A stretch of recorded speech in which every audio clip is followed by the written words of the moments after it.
para pemimpin ormas keagamaan itu lebih gemar untuk memuja mereka yang berkuasa dan mengemis kekuasaan sambil mengabaikan kerusakan moral yang terjadi akibat praktek korupsi, kolusi, dan nepotisme.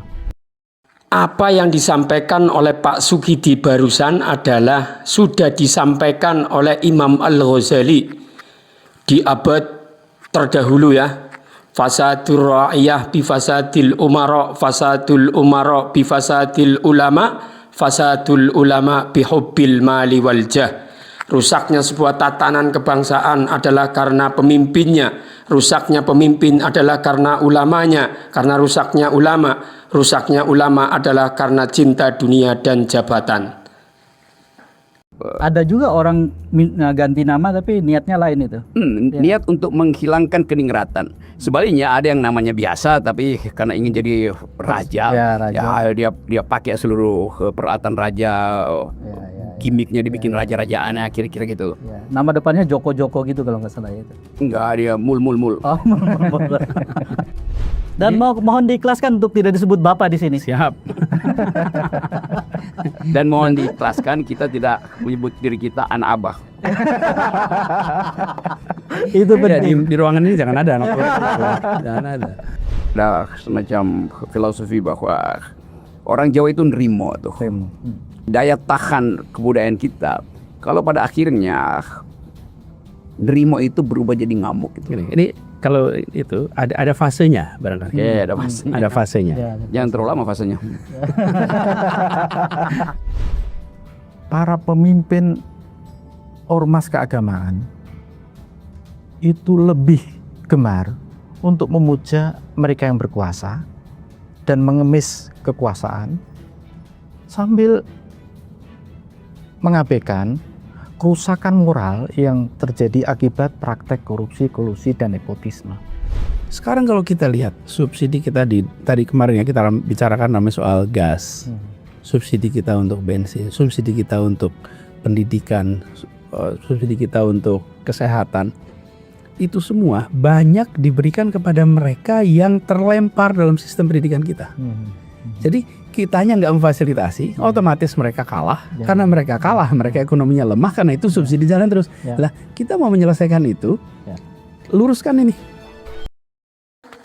Saifullah Fatah, Rocky Gerung, Sukidi, dan Anies Baswedan berkumpul di podcastnya Saifullah Fatah Keep Talking, di mana di situ membahas tentang perkembangan yang ada di negeri ini, bagaimana dengan desakan mahasiswa terhadap kebijakan-kebijakan pemerintah yang dianggap tidak pro rakyat.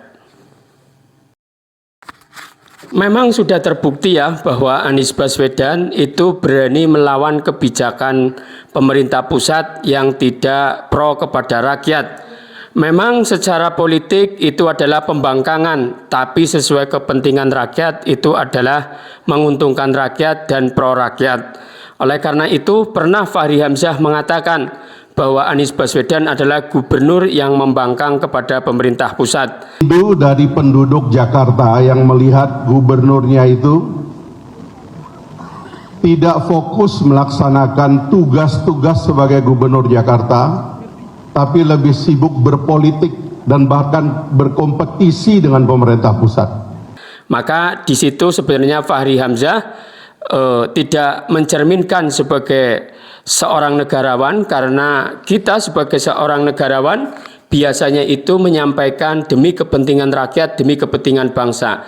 Artinya mereka para politisi hanya retorika saja yang katanya bahwa semuanya, seperti Fadlizon juga pernah mengatakan, loyalitas itu hanya kepada negara. Jika sudah menjadi pejabat ya sudah, ke politiknya, ke partai politiknya diabaikan, tapi yang paling utama adalah kepada negara dan rakyat. Tapi itu hanya retorika belaka, yang mana saat ini pun Pak Prabowo dapat kritikan keras dari berbagai pihak karena Pak Prabowo dianggap belum pro rakyat sepenuhnya. Masih ada bayang-bayang Pak Jokowi, bahkan hidup Jokowi terus menerus seperti itu ya. Itu menunjukkan bahwa kita adalah di depan layar mengetahuinya adalah dengan ucapan itu adalah bukti bahwa Pak Prabowo masih dalam bayang-bayang yang Pak Jokowi. Ketika yang kecil dapat perhatian, maka yang tengah dan yang besar akan lebih rileks. Tapi kalau yang dapat perhatian itu yang tengah dan yang atas, yang kecil nggak diperhatikan, ini utilitarian aja masuk di sini. Utilitarian masuk nih. Kalau kita ngomong yang paling kecil itu dapat perhatian, yang lain akan bisa terselesaikan. Sayangnya, akhirnya yang kita lihat fenomenanya, justru seringkali yang paling bawah ini yang paling nggak dapat perhatian. Ya seperti tata niaga gas LPG 3 kg yang dikorbankan kan jejaring tata niaga paling bawah.